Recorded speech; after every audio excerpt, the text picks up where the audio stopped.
Hi guys! So, kamusta po kayong lahat? So, ngayon ay gagawa po tayo ng general reading. Tingnan natin kung ano makikita natin. First sign tayo ngayon. And don't forget to hit like and subscribe para po updated kayo sa videos ni upload ko. So, ngayon tingnan natin anong papakita sa mga Gemini, Sun, Moon, Rising, and Venus sign. Gemini, Sun, Moon, Rising, and Venus sign. Gemini, Sun, Moon, Rising, and Venus sign.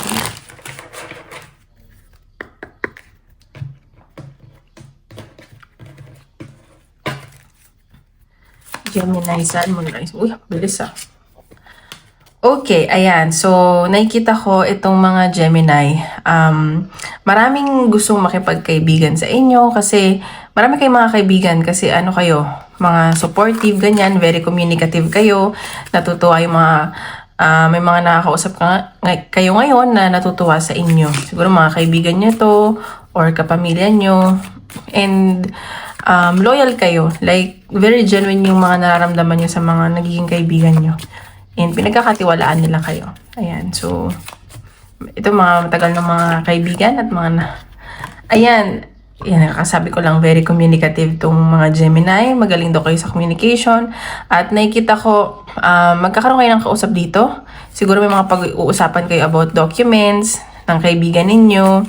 And sa nakikita ko, may paparating din na news, good news para sa inyo. Ayan, siguro i-message kayo ng kaibigan nyo. Ayan. So, may nakita ko dito na, pero nag-iingat ka sa taong to, or siya yung nag-iingat sa'yo, and parang tinitignan mo lang tong taong to sa malayo. Siguro nagkakagusto ka dito, feeling mo ang dami niyang admirer, ayan, and, or ikaw to, medyo selfish din yung energy. Ayan. Siguro yung mga Gemini, loyal kayo, pero, ano kayo mas iniisip niyo yung sarili niyo. Ganun yung nasa sense ko. So, tingnan pa natin. Pakita ng mga Gemini.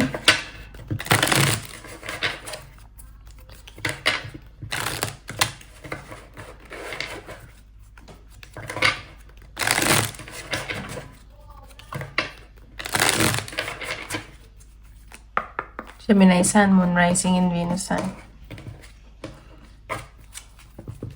Or baka may pagkakamali kayong ginawa dito sa person na to or siya. Queen of Cups. So, nakikita ko ang mga Gemini mababait. Or itong mga kaibigan nyo, nakikita mo siya as mabait. And very emotional, ganyan. And mapagkakatiwalaan. And parang nakikita mo siya as perfect someone, ganun. Yan pa natin. Ayan, so, sorry. Nakikita ko din dito, siguro nag-party kayo nito at namimiss mo yung bonding ninyo. And nakikita ko, masaya ka sa feeling ng taong to. Kahit kaibigan mo to. Ayan, may nakikita lang din akong panghihinayang. Siguro nag-offer ka or nag-offer to and nanghihinayang ka. Pero sobrang positive yung feeling pag magkasama kayo. Tingnan pa natin.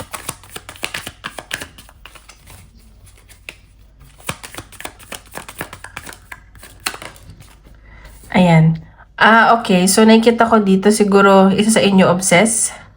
And, siguro yun yung, parang iniingatan mo din. Ikaw yung na-obsess, or siya, and, yun yung nararamdaman mo. Ayan o, may celebration din ako nakikita sa inyo. And, abundance na paparating sa mga Gemini. And, may communication talaga. Mabagal lang yung, paggawa ng action nitong taong to. At sa nakikita, parang ano ka, tawag dito? Tinitingnan mo din yung actions mo kasi parang na-obsess ka na sa taong to. Ganun yung nasa sense ko. And, ayan, may communication talagang paparating, mag-usap kayo, matutuwa ka, though nanghihinayang ka, kasi baka nag-offer ka dati or siya. Ayun yung nasa sense ko. So, tingnan pa natin. Additional message. Mga Gemini. Oops, wait lang. Hindi ko pa siya ako. Ayan, siguro nung nangangailangan ka, nag-heal ka, ito yung taong dumating sa'yo. At siya yung tumulong sa'yo. And nababaitan ka sa taong to. Or may mga huhingi ng tulong sa inyo financially, so mag-ingat lang. ayan no, sobrang calm ng energy mo sa taong to.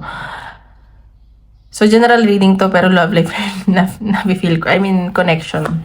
Sobrang kalma, and may peace ka sa taong to. Ayan. So, ayan. You care for each other. And sa nakikita ko, na-imagine mo na magkakaroon ka ng pamilya, or naiisip mo lang na perfect tong someone na to na magkaroon ng pamilya. Nakikita ko, very supportive din tong taong to, kung friend mo man to, or ano ba to, relationship, or what connection. Ayan, so tingnan pa natin. Advice. Ano pang papakita ng universe? Message ng universe sa mga Gemini.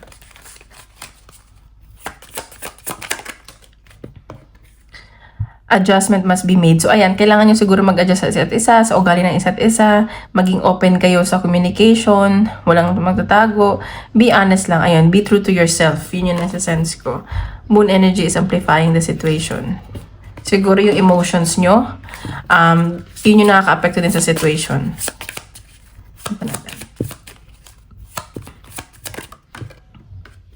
It's not in your highest good. So, ikaw siguro, hindi ka pa ready, maybe emotionally unavailable ka, parang wala ka sa mood, kaya siguro nagiging cautious ka din. Ayan. It's a reminder to have patience and trust the process. And nakikita ko, nagiging patient ka sa situation nyo, at tinatrust mo na lang, parang go with the flow ka na lang, like, bahala na kung anong mangyayari. Tingnan pa natin advice, mga Gemini. Solitude, in silence, peace prevails. So, ayan, siguro, nagkakaroon ka ng times para sa sarili mo, and mas gusto mong mapag-isa, at marami kang naiisip kapag tahimik ang paligid mo, ganun. Ayun, may mga blessings na paparating sa'yo. So, ayun lang guys, maraming salamat po. Sa susunod ulit.